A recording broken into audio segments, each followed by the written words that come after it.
Regardez autour de vous. Le monde est rempli de formes. L'une des plus fondamentales est le triangle, une figure simple avec 3 côtés et 3 angles. La trigonométrie s'intéresse aux relations au sein des triangles rectangles, ceux qui ont un angle droit de 90 degrés. Ces triangles rectangles sont partout, cachés à la vue de tous. Une échelle appuyée contre un mur en forme 1. La trigonométrie nous donne les outils pour comprendre les relations entre les longueurs des côtés d'un triangle et la taille de ses angles. Imaginez que vous essayez de mesurer la hauteur d'un grand arbre. En mesurant la distance jusqu'à l'arbre et l'angle d'élévation jusqu'à son sommet, nous pouvons utiliser les fonctions trigonométriques pour calculer sa hauteur. Qu'il s'agisse de mesurer des distances, de déterminer des angles ou d'analyser des forces, la compréhension des triangles est essentielle. Vous vous souvenez peut-être du théorème de Pythagore de l'école. A carré plus B carré égale C carré. Cette célèbre équation relie les côtés d'un triangle rectangle, les deux côtés les plus courts, A et B, au côté le plus long, l'hypoténuse, C.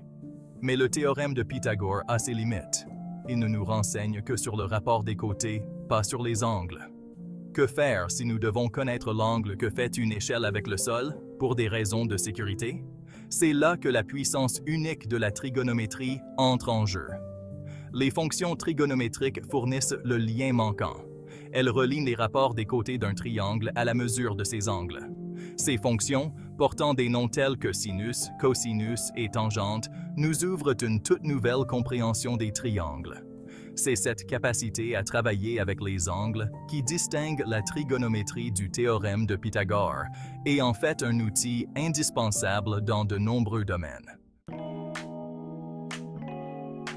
Sinus, cosinus et tangente peuvent sembler intimidants, mais ce ne sont que des noms sophistiqués pour des rapports particuliers au sein d'un triangle rectangle.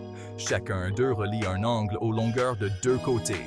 Le sinus, souvent abrégé en sin, est le rapport du côté opposé d'un angle à l'hypoténuse. Imaginez que vous regardez ce grand arbre. Le sinus de l'angle d'élévation relie la hauteur de l'arbre, côté opposé, à la ligne imaginaire allant de vos yeux jusqu'au sommet, hypoténuse. Le cosinus, ou chukos, se concentre sur le côté adjacent. C'est le rapport du côté adjacent à l'angle à l'hypoténuse. Dans notre exemple d'arbre, le cosinus relie la distance à l'arbre, côté adjacent, à la même ligne imaginaire, hypoténuse. La tangente, abrégée en tan, relie les 2 côtés les plus courts. C'est le rapport du côté opposé au côté adjacent. La connaissance de ces fonctions ouvre des portes à la résolution d'innombrables problèmes liés aux triangles et à leur application dans le monde réel. La trigonométrie ne se limite pas aux manuels scolaires. Ces principes sont à la base de domaines aussi divers que l'astronomie, l'architecture, la musique et même l'imagerie médicale.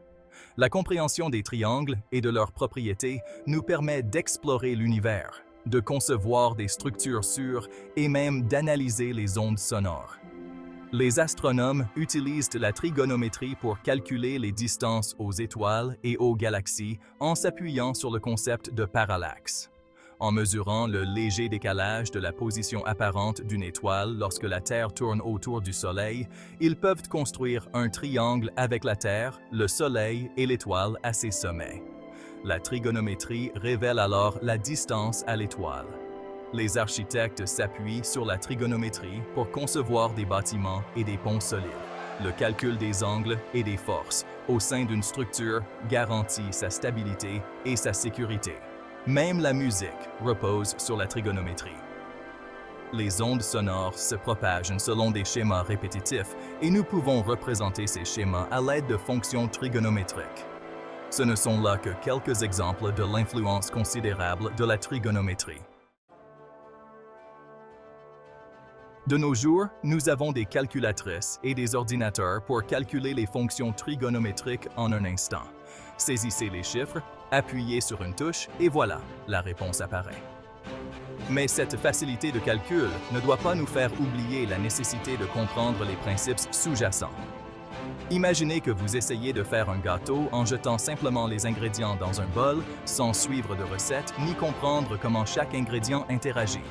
De même, se fier aveuglément aux calculatrices sans connaissance trigonométrique peut conduire à des erreurs et à des interprétations erronées. Comprendre les concepts de sinus, cosinus et tangente nous permet de choisir la bonne fonction pour une tâche donnée. La véritable connaissance de la trigonométrie passe par la compréhension de ses principes, et pas seulement par la mémorisation de touches à appuyer.